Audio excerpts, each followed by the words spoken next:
motivo de muita alegria por estar pela primeira vez aqui nesta igreja de Uruguai, a convite do pastor Jair. Fico muito agradecido, pastor, por este convite, juntamente com os meus presbíteros, homens que nós já conhecemos. Tivemos o privilégio na igreja de Uruguai em estar recebendo o presbítero Diego, o presbítero Elber, o pastor Jair, que esteve ali conosco.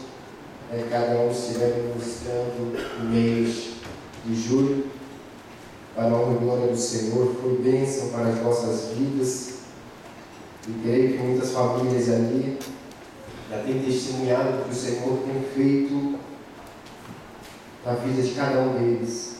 Nós estamos gratos, felizes, como minha esposa já disse. Tivemos um contratempo já pertinho, e geralmente esses CEP eles não colocam exatamente, então dá um ponto aproximado.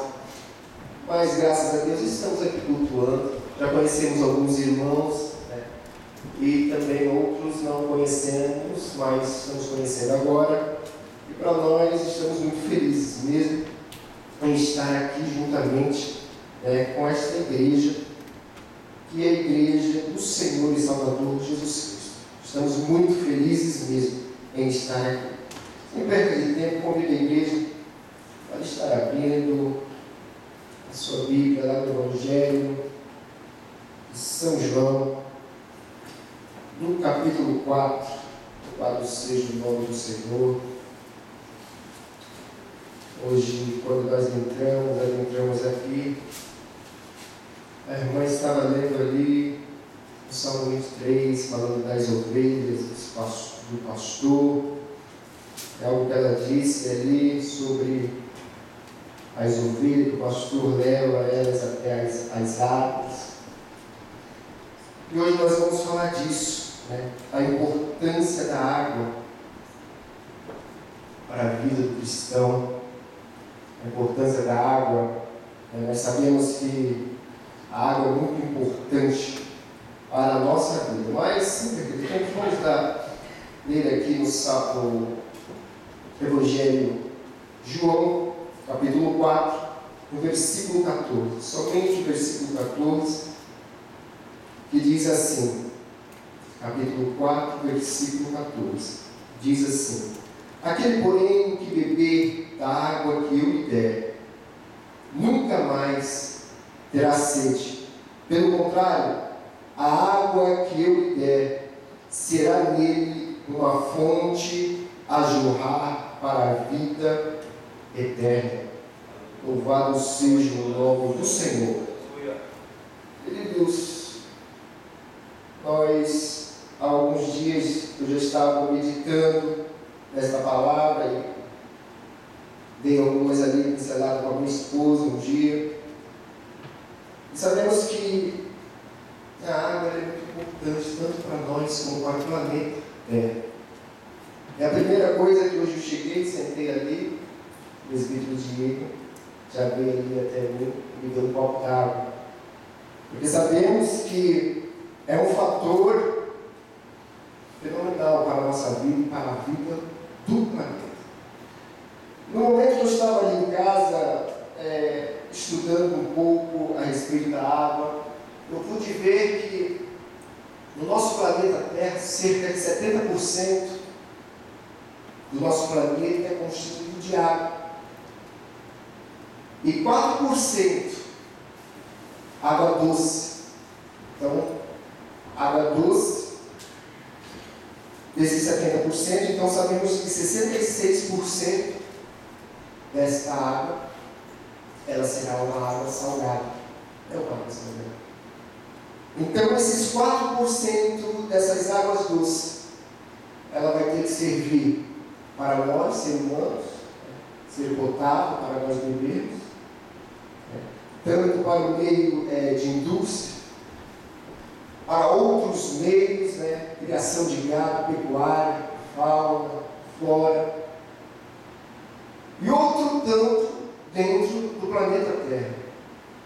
somente com esses 4%.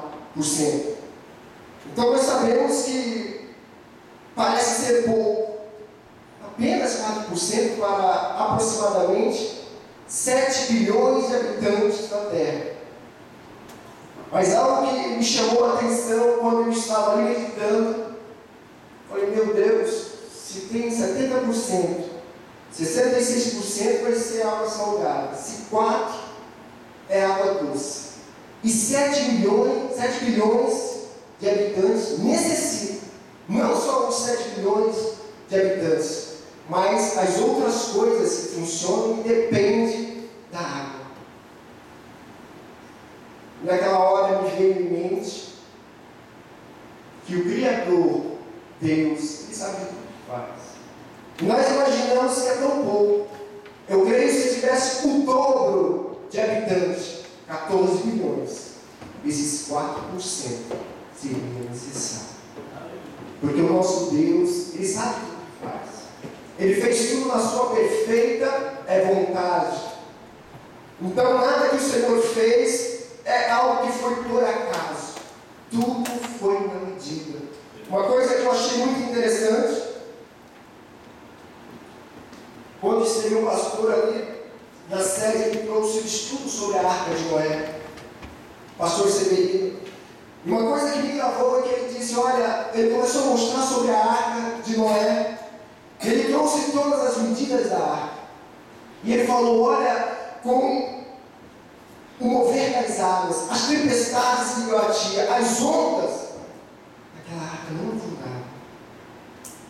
Porque foi tudo uma medida certa que o Senhor mandou Noé fazer. Então, o nosso Deus, Ele é poderoso, como muitos já têm escutado nesta noite. O Senhor, Ele sabe tudo o que faz. E quem sabe você nesta noite entrou aqui com algum problema, com uma situação que quem sabe você não pode resolver. Mas o nosso Senhor e Salvador Jesus Cristo, o dono da fonte da água viva, se encontra nesta noite. E é poderoso para resolver o meu e o teu problema. Louvado seja o nome do Senhor. Antes de eu estar entrando aqui na palavra, eu só quero trazer para os irmãos o efeito da água, o que ela faz para o corpo nosso. Né? Quais, eu sei que, quem sabe, alguns já devem saber, mas é muito importante, né, quando nós estivermos aqui desmiuçando um pouco dessa palavra do Senhor, vamos ver o que a água ela nos traz de importância para o nosso corpo. Para o nosso corpo, no estudo que eu fiz, diz assim, a água ela compõe 75% do nosso cérebro, 75% do nosso cérebro é constituído, depende da água. Né? Ela regula a nossa temperatura do corpo. Algo que eu estava estudando certa vez, eu estava lendo, e eu vi que a pessoa falou assim, olha, naquele estudo que falava, ó, antes de tomar banho, é bom que você tome um copo d'água para baixar a sua temperatura do corpo. E aí ele dá outros estudos, eu falei, nossa, interessante. E aí ele falou sobre tomar vários momentos a água antes da refeição para uma boa digestão. E eu comecei a olhar e algumas daqueles ensinamentos que estavam ali eu coloquei em prática e eu vi que era real. Falei, nossa, realmente, principalmente na área de alimentação. Antes de eu almoçar, eu tomei aquele copo d'água e eu vi que serviu para uma digestão melhor. Eu falei, interessante. Realmente é verdade isso que estão dizendo. E aqui diz mais, a água ela remove as toxinas do nosso corpo. Né? A água ela compõe 22% dos nossos ossos. Né? Ela serve para amortecer as nossas juntas. Né? Ela ajuda a transportar os nutrientes e o oxigênio para as células. Melhora o oxigênio para a respiração. Ajuda a converter os alimentos em energia. Protege e amortece os órgãos vitais. Ajuda na absorção dos nutrientes e compõe 75% dos nossos músculos. E aqui tem um que eu tirei, fala um pouquinho mais das quantidades da água que vai em cada membro, em alguns membros do nosso corpo, em algumas partes dos nossos órgãos. Né? Diz aqui, como eu já disse, no cérebro 75%, de água ele necessita, o nosso pulmão, 86%, né? O fígado, 86% também, o sangue, 81% desta água, o músculo, 75%, o coração, 75% e os rins, 83%. Às vezes, eu creio que alguns, né, já tiveram algum conhecimento de alguns que tiveram problema de rim por falta de água, e isso é algo assim tremendo, né? E eu aprendi a tomar água, eu não tinha esse costume. E foi aqui no Japão que eu aprendi, há pouco tempo, poucos anos atrás. Eu trabalhava com um irmão da JMAT. E esse irmão, na hora do QQ, ele só tomava Coca-Cola. Ele comprava aquelas cocas de 600 ou 500 ml. E ele sempre tomava e falava: meu querido, você só toma Coca, só Coca, você não toma água. Eu não, lá em casa eu já como aquele fardo de Coca-Cola e é Coca-Cola. Eu falei: rapaz, tem que tomar água. Mas só que eu estava falando que ele tinha que tomar água e eu não tinha esse hábito de tomar água. Ainda mais porque o Japão ele é frio, né? Praticamente o clima aqui é predominante frio, né? Gelado. E eu não tinha esse costume. Na minha cidade não, na minha cidade já é calor que nem no Japão o tempo todo. E lá a gente sempre tomamos o tereré, Mato Grosso do Sul. E aqui não.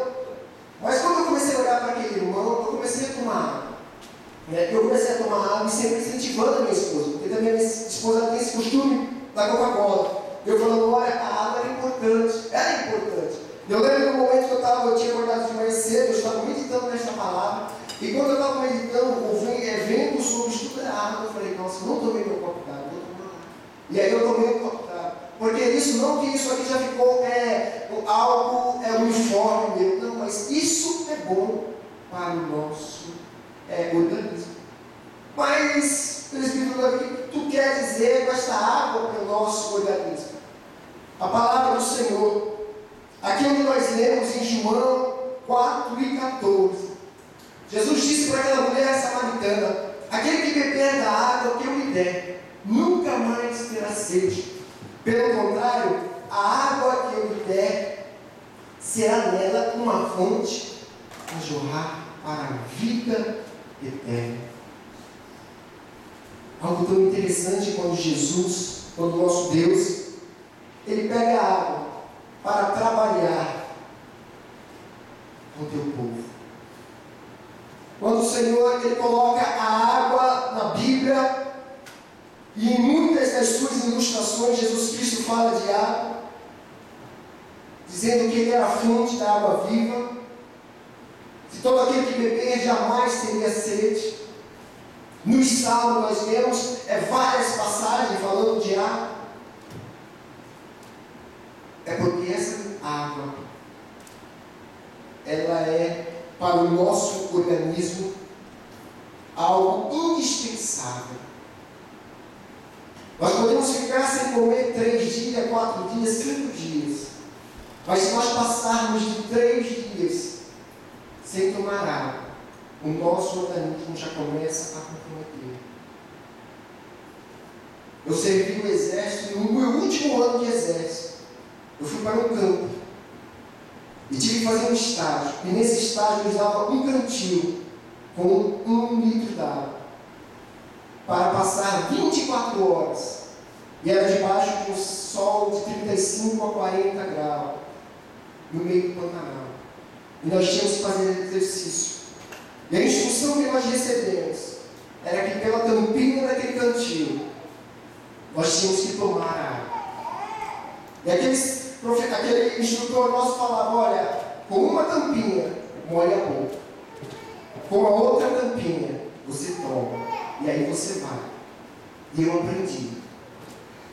E víamos que muitos passavam por muitas necessidades, porque pegavam e tomavam aquela água e tal, e chegava lá na metade do dia já não tinha água. E o que eu aprendi, e o que eu trago isso para a palavra de Deus? Quem sabe nós temos essa dificuldade de ler a Bíblia. Quem sabe você tem falado: olha, eu não consigo ler o plano que a igreja tem em ler a Bíblia. São 3, 4 capítulos. Naquele cantil de 1 litro, nós tínhamos que tomar, naquele copinho, E era praticamente 24 horas nós andamos, fazendo exercício, e toda hora nós molhávamos a boca, a hora que estava, era, quem sabe, de 1 hora, 1 em 1 hora, 2 em 2 horas. O que eu aprendo? Irmãos, um capítulo que tu lê da Bíblia, e medita no dia inteiro, e sempre pedindo para o Senhor, Senhor, eu não tenho muitas vezes condição para ler, para fazer este plano que eles pedem. Mas pelo menos tinha um capítulo que eu leio. Ou quem sabe nem um capítulo você consegue ler. Mas este trecho da Bíblia que você lê pelo menos por dia, e você se alimentar todo dia daquela palavra, e no dia inteiro você está meditando e fala, Senhor, o que tu queres falar comigo através dessa palavra? Eu sei que o Senhor vai colocar, mais desejo de você ler a palavra de Deus. É assim que começa. Então nós vemos que a água do Senhor, o que eu trago hoje para os irmãos, nada mais, nada menos do que a palavra do Senhor. A nossa água é este livro. Se quem dela não beber todo dia, a tua sede espiritual ela não vai ser saciada. Pereceremos, teremos a nossa visão, o nosso alvo totalmente, a nossa visão ela estará fora deste alvo, que é o nosso Senhor e Salvador Jesus Cristo, porque não estaremos alimentando da palavra do Senhor e Salvador Jesus Cristo. Queridos, então nós vemos aqui em João, mas eu convido para os irmãos em estar abrindo em Êxodo. O que o Senhor fez com aquele povo do Egito? O povo do Egito não, o povo que saiu ali do Egito, os israelitas, no comando de Moisés, no capítulo 15, e a partir do versículo 22, a palavra do Senhor, ela nos diz assim: fez Moisés partir a Israel do Mar Vermelho, e saíram para o deserto de Sur.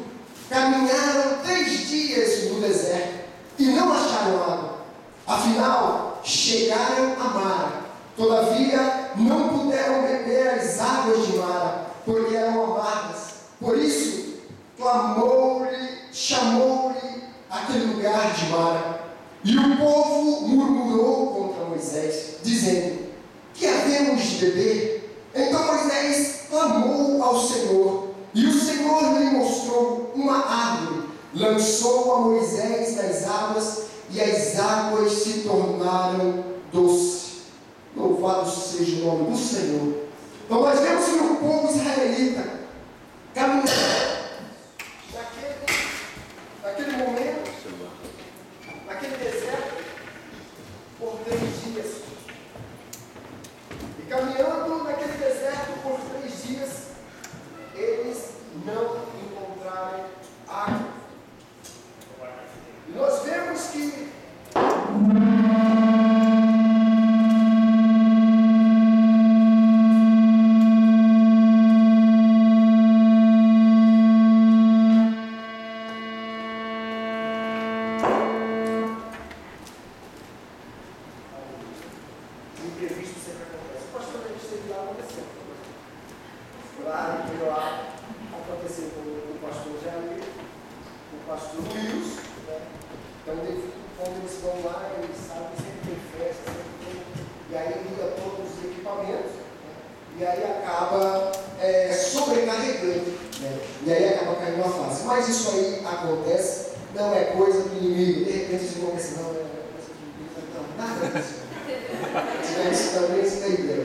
então estamos aqui falando do povo israelita, que ele já estava ali no deserto, caminhando por 3 dias, e não encontraram água, e murmuraram contra Moisés. Mas quando eles acharam água, irmãos, a água era o quê? Amarga. A água não era potável para eles. A água não tinha como aquele povo beber. E quando Moisés chegou diante daquele povo, e viu que o povo estava murmurando, Moisés clamou o Senhor, não tinha o que ele fazer, é somente clamar o Senhor. E o Senhor transformou aquelas águas amargas em água potável para que aquele povo viesse a beber. E quando vemos que aquelas águas são transformadas, aquele povo, os israelitas, puderam saciar a tua sede. Nós podemos olhar também para o livro de Ruth, um livro muito interessante.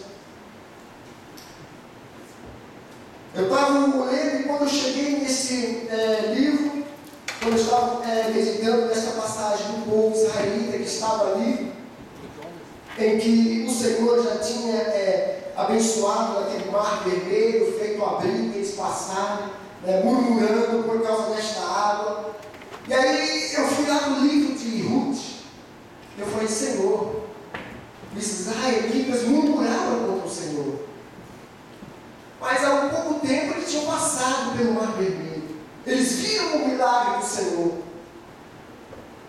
Infelizmente, a vida de muito cristão, de muito crente, às vezes tem oscilado. Mas por que tem oscilado? Não porque nós somos seres humanos, não tem como nós sermos latidos. Mas o fato principal é que muitos de nós não vamos na fonte certa. Não saciamos a nossa sede. Não procuramos buscar e conhecer e nos aproximar mais do Senhor. Em nos achegarmos mais perto do Senhor. E quando vem a tempestade, a primeira coisa é querermos saltar do barco, é querermos pular, é querer murmurar. Porque está acontecendo tanta coisa, porque o Senhor não está nos livrando deste perigo. Onde nós estávamos estudando sobre a lição ali, falando sobre a vida do apóstolo Paulo, na lição 6, sobre a fidelidade do obreiro. Irmãos, eu comecei a meditar e eu falei para os irmãos, olha, o apóstolo Paulo pregava, após as pregações, muitas vezes ele apanhava, era chicoteado, era apedrejado. Tinha que sair carregado, mas ele não se escondia. Ele partia para um outro lugar para levar o Evangelho de Jesus Cristo. E quantas vezes nós estamos dentro da igreja, queridos, por causa de um mal olhado, por causa de alguém que não apertou a nossa mão, por causa que o pastor não nos deu oportunidade, nos aborrecemos por coisas mínimas, deixando o Evangelho. Porque o pastor não deu uma ligação, porque disse daquilo. Mas o problema de tudo isso é o que nós estamos tratando hoje. É a água. Se cada um de nós soubermos da importância que a água tem para a nossa vida espiritual, a água que eu estou falando, Jesus Cristo, o dono da vida e da morte. Se nós tivermos essa certeza que com Ele nós estamos caminhando, com Ele nós vamos para todos os lugares, sem Ele nós não somos nada, e Ele sem nós, Ele é tudo. Ele continua sendo o que Ele é. Então, queridos e amados irmãos, voltando para a palavra do Senhor, aquele povo israelita que ali tiveram o privilégio de ver aquelas águas amargas se tornar potável. Louvado seja o nome do Senhor. E vemos em que ali, no livro de Ruth, quando eu fui, a palavra do Senhor me levou até o livro de Ruth, uma mulher que foi tão companheira da sua sogra, mas não em nos seus momentos de angústia, nos teus momentos de aflição, ela desejou algo tão ruim para a vida dela. Vemos em Ruth, no capítulo 1, do versículo 19 ao versículo 20, que Noemi, ela achou que Deus já tinha abandonado ela. Ela Deus já tinha rejeitado ela. Porque nós sabemos que Noemi, ela estava ali em Judá, juntamente com o teu esposo Abimeleque, os seus filhos, Malom, Quilion, e por motivo de fome naquela cidade, ela teve que descer até os Moabitas. E ali ela morou aonde os teus 2 filhos acabou casando. E mais tarde, teu esposo e os seus 2 filhos acabou morrendo. E uma das noras dela acabou a deixando, voltando para o teu povo. E a Ruth a acompanhou. Mas quando ela chegou naquela cidade em que ela morava novamente, em Judá, cabisbaixo, triste, por causa de todas as circunstâncias que tinha estado envolvido a tua vida, pelo que a tua vida estava passando. As mulheres, quando viram, se alegraram. Nossa, Noemi voltou, Noemi está em nosso meio novamente. E quando ela olha para aquela mulher, no versículo 19, no versículo 20, ela diz, olha, porém, ela lhe dizia, não me chameis de Noemi, chamai-me de Mara, porque grande amargura me tem dado o Todo-Poderoso. Então, Noemi, o que aconteceu com Noemi? Noemi estava ali passando um momento em que eu creio que as tuas esperanças, pelo que a Bíblia conta, já tinha ido por água abaixo.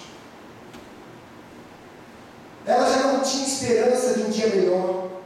Ela já não tinha esperança em que o Senhor viesse abençoar ela. O que eu vou fazer? 2 mulheres sem trabalho, eu viúva. Sabemos que naquele tempo as viúvas praticamente eram abandonadas e, infelizmente, se elas não tivessem alguém para ajudar a ter doações, elas passaram por momentos difíceis. E vemos que Noemi, naquele caminhar, ela estava ali no meio daquele povo moabita.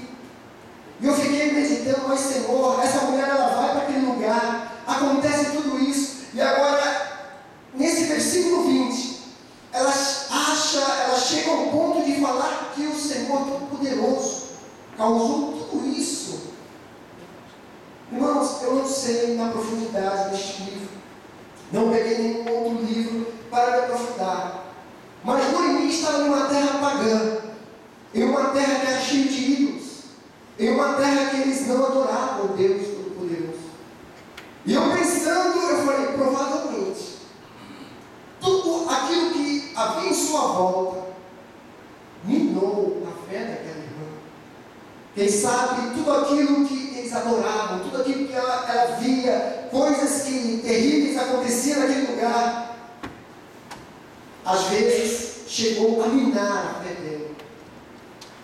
E isso não é muito diferente para os dias de hoje.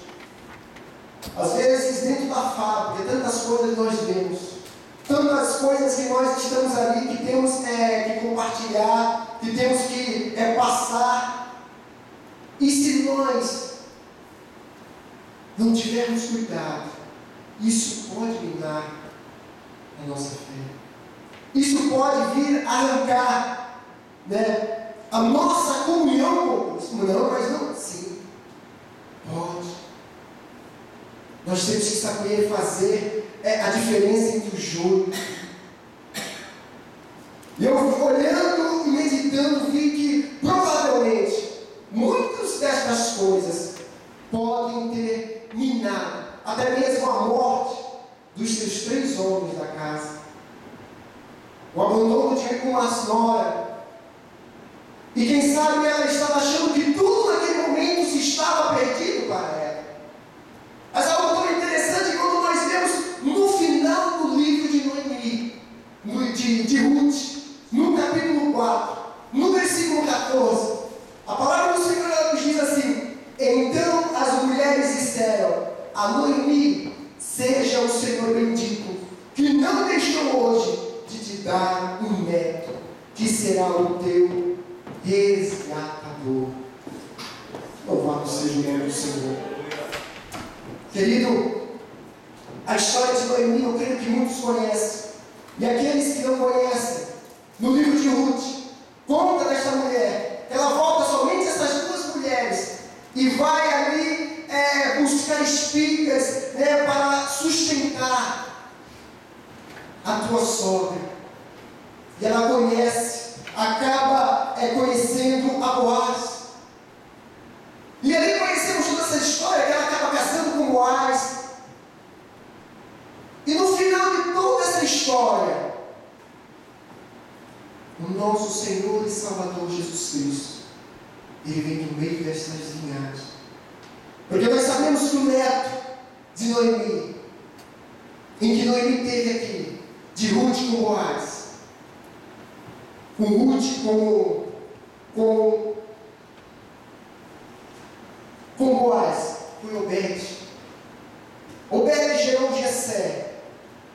Jessé gerou a Davi. E lá em Mateus, nós vemos Jesus, filho de Davi.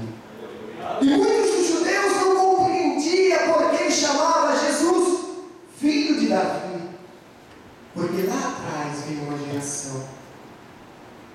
Lá no começo veio a geração onde foi até José, pai de Jesus.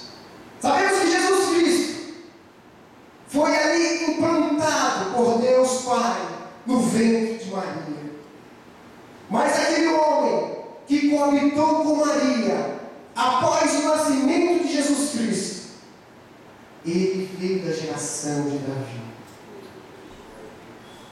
E o que quer dizer com isso? Ei, quando nós nos voltamos a Deus, quando nós olhamos para o nosso único e suficiente Consolador da nossa fé, Ele é poderoso para restaurar tudo aquilo que nós achamos que não tem mais jeito, tudo aquilo que nós achamos estar perdido, tudo aquilo que nós achamos que para o homem, não, isso aqui já era. Mas nós servimos um Deus do impossível, um Deus que no meio da rocha Ele faz brotar água, porque Ele é Deus.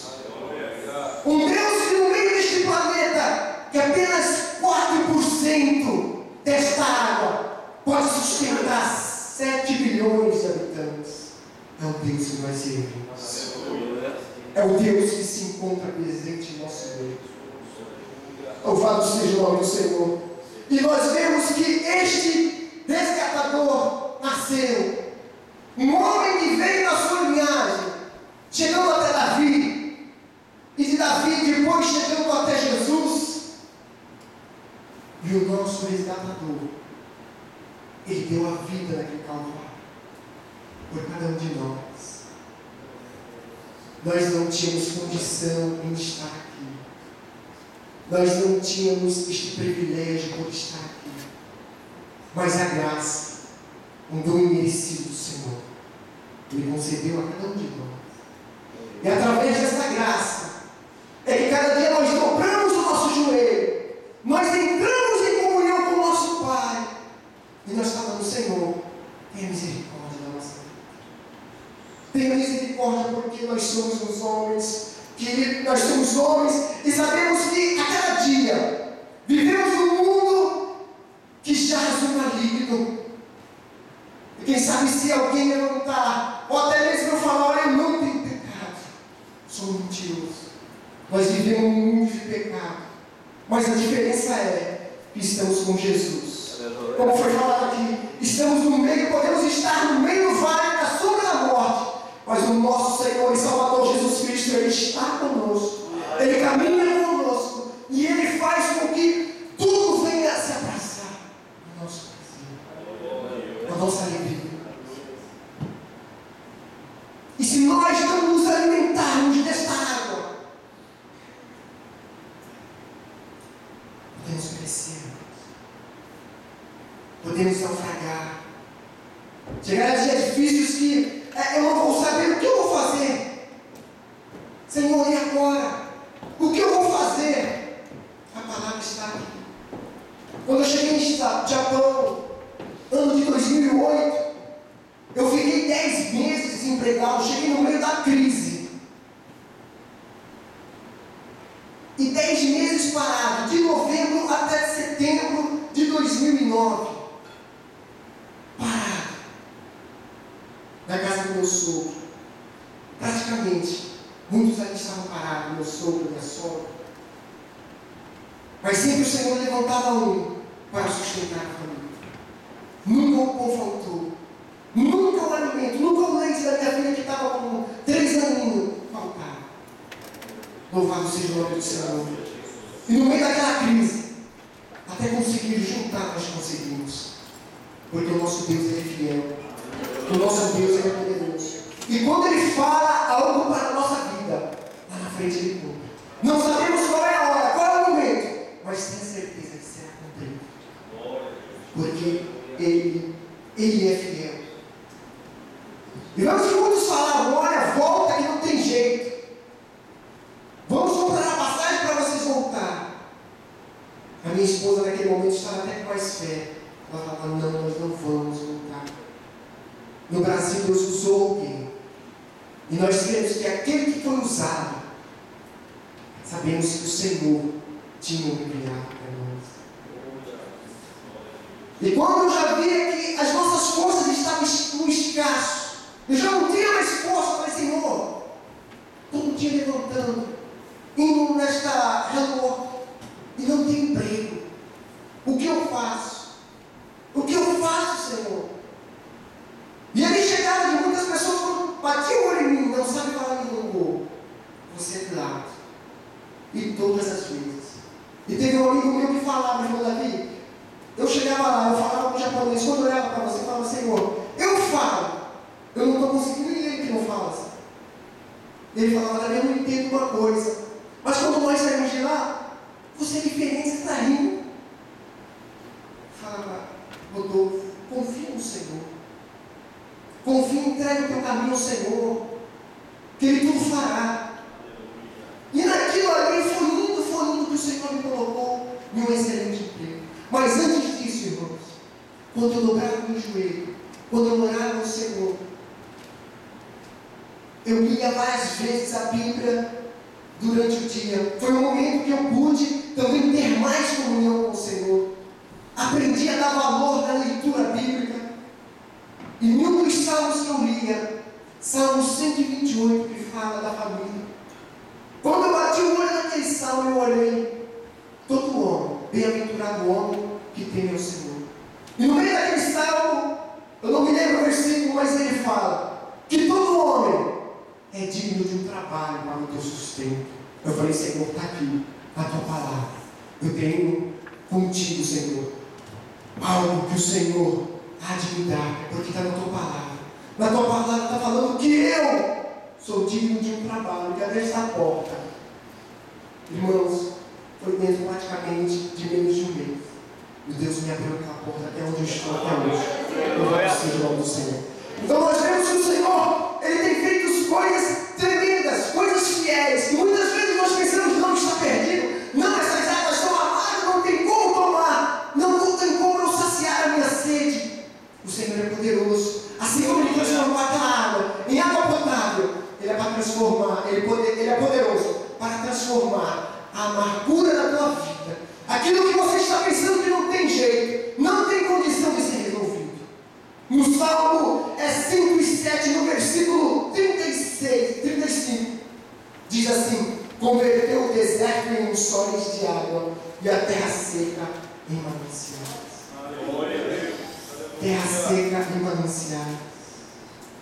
Este é o Deus que nós servimos. Este é o Deus que nós estamos caminhando a cada dia. Ano passado, retrasado, outubro do ano retrasado, estamos em 2013, no 2012, outubro de 2011, a minha esposa estava grávida dessa pequenininha nossa, sabe? E algo que ninguém estava esperando, mas também nós não estávamos esperando, mas não estávamos esperando.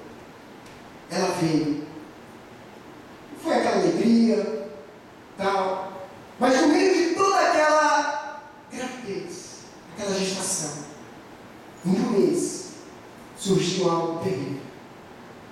Um dia minha esposa liga, desesperada, ela fala: amor, aconteceu algo terrível. Eu falei: o que foi?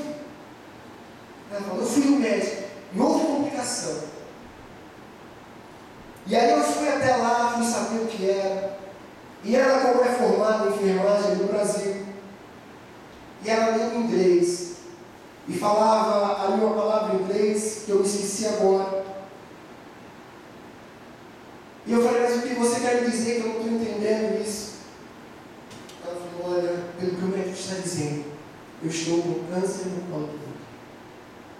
Eu falei: mas você está grávida, está com câncer no colo do útero? Quem disse isso? Eu ouvi. E aquele final de ano foi um ano terrível, terrível. Porque era espera de exame.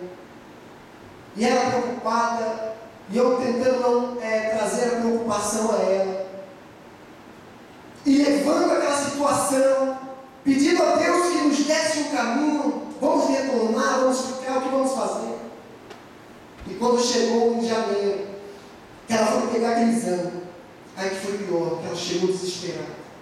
E do jeito que aquela tradutora falou, ela disse: está em vários pontos do colo do útero, câncer. E a minha esposa desabou. E ela chorava por aqueles corredores e falava: Senhor, o que vai ser de nós? Uma criança que está sendo gerada e teve que transferir de hospital, e eu já não sabia o que ia fazer. E foi para Toronto, um lugar que era bem longe do Tio. E naquele tempo foi andando, foi indo, minha esposa ia piorando, porque eu era jovem ainda, sabendo que a tua vida já estava curta. Ela começou a passar por alguns problemas. E tem muitos irmãos, até mesmo pastores, que falam que cristão, que crente não tem depressão. A minha esposa começou a entrar no estado de depressão. E eu falo isso porque eu estava ali do lado dela. A minha esposa já não queria comer, já não queria levantar da cama, já não falava com a minha filhinha. Eu tinha que sair do serviço para socorrer a minha filhinha, porque minha filhinha começava a chorar, porque a sua mãe não comunicava com ela. E algo estava sendo terrível. Eu falei: Senhor, o que será de nós? Nós saímos do Japão, do Brasil para o Japão, com uma promessa. Vai ser isso agora? Voltaremos nesse estado, nessa situação. E para complicar a situação, a minha esposa ainda estava trabalhando. Ela já estava distante. E ela passou mal ontem em casa. Eu falei: você não vai trabalhar, vai no hospital. E ela foi no hospital, enquanto ela: estou muito ruim. E quando ela me liga, ela fala: eu estou com influenza. Tipo, eu falei: pronto. Ela já está com esse tal câncer. E agora está com influenza tipo A, está grávida. É morte, está certo. E nós começamos a ficar preocupados, os médicos preocupados. E foi uma semana de luta. Mas teve um dia que ela já não estava aguentando a situação que estava passando. E aí eu peguei a minha filha e falei: filhinha, vem cá. Não tem, você já orou, você já fez tudo. Eu colocava minicém no ouvido dela, eu colocava hinos. Ela não conseguia dormir. Eu chamei a minha filha, falei: filha, vem cá, vamos orar pela sua mãe. Naquele momento nós dobramos o nosso joelho. Eu chorava, minha filha chorava de 5 anos de idade, ela ia. E nós orando. Falando ali com o Senhor, chorando. Passou dias, mas parece que nada aconteceu. O que eu falo isso? Porque quando eu trouxe essa palavra é de água. Ela é boa para o nosso organismo. E é boa para a nossa vida espiritual, o nosso Jesus, essa palavra. Porque quando vier dias difíceis, você vai saber aonde vai recorrer. Aonde você vai colocar os seus problemas, aonde você vai primeiramente falar: ei, olha o meu problema, olha a minha situação. E você não vai querer sair jogando na cara das pessoas. Olha a pessoa, não. E é prova de Deus, eu tive que levar a minha esposa até o Brasil para ela ter neném ali. E quando eu falei para ela: olha, eu vou levar você para o Brasil, eu conversei com o pastor Haroldo. O pastor Haroldo falou: Davi, nem tudo na nossa vida, nem tudo na vida do cristão é espiritual. Se Deus constituiu um médico, é porque muitas vezes o médico, ele sabe do problema. É melhor então calar. E aí eu levei a minha esposa, mas eu tive que voltar. Eu deixei só ela lá. 10 dias retornei. E para mim foi muito difícil o ano passado. Porque via minha filha nascer longe. E vi todos aqueles momentos. E quantas vezes ano passado eu falava, eu vou embora, eu vou embora, eu vou embora, eu vou embora. Mas teve um momento que eu conversando, que o pastor Sérgio hoje não está mais aqui. Ele disse, Davi, Deus já te deu a resposta. Eu falei, já me deu a resposta, pastor? Já. A resposta que Deus te deu é quando você achar a paz no teu coração. Você vai estar em paz, amém. Se você ficar, está em paz. Depois que eu falei aquilo com ele, passado alguns dias, algo começou a transformar dentro de mim. Eu falei, Senhor, Tu me trouxe essa nação com um propósito. E eu sei que o Senhor vai cumprir. Eu sei que o Senhor vai fazer. E aí eu já comecei a falar diferente com a minha esposa. Quando você vem. E aí começamos a tratar, né, as partes que são dos passaportes da minha filhinha que tinha nascido. E parece que estava tudo certo. Mas aí começou a ter problema no visto da minha filha. Eu não podia ser descendente, eu não podia garantir a minha filha, porque eu não sou descendente. Eu também não poderia ir para o Japão sozinho. Se as autoridades soubessem disso, eu falei, meu Deus, isso que está acontecendo? Mas só porque agora eu resolvi ficar. Agora tudo isso está acontecendo. E eu renovava o meu visto final do mês, no meio do mês de novembro. E o mês começou a correr, agosto, fui indo, falei, o que eu vou fazer? Eu ia numa agência, a agência falava, não tem jeito, não sai visto, só pela sua esposa. Ou então você tem que conseguir um emprego aqui no Japão para sua esposa. Não tinha jeito, não tinha jeito. Aí eu lá no Brasil liguei para ela, eu falei, olha, eu não vou pegar nenhuma carta mentindo que você vai trabalhar. Faz o seguinte, sai da nossa cidade, vai até o consulado de São Paulo.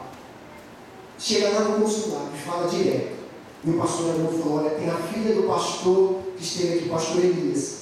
Ela trabalha lá no consulado, na Avenida Paulista. E a minha esposa foi sozinha, juntamente com a pequenininha. E para o glória do Senhor, ela fez todos os trâmites ali. E aqui no Japão, eu fiz uma carta para a imigração, né, falando o porquê tinha acontecido, levei o documento, levei tudo que comprovar. E todo mundo falava, é impossível sair deste visto. E o meu visto estava demorando, passou o dia 14 de novembro. E foi passando, e um dia eu estava sentado em casa assistindo um culto ao vivo ali no Brasil, e eu encontrei um pastor doido pregando, e mais doido foi eu, porque eu criei naquela palavra que ele falou, e ele no final daquela palavra ele falou assim, ei, uma bênção irá te atropelar esta semana. Eu falei, bênção atropelar? Que isso? Misericórdia. Mas aí eu lembrei da Bíblia Deuteronômio que fala que a bênção do Senhor nos alcançará. E era algo que seria bem maior, porque ela ia nos atropelar. E eu fiquei esperando. Eu falei, meu Deus, já se passou tanto tempo, já vai para 2 meses, e nada desse meu visto. E na sexta-feira, todo dia chegava às 5 horas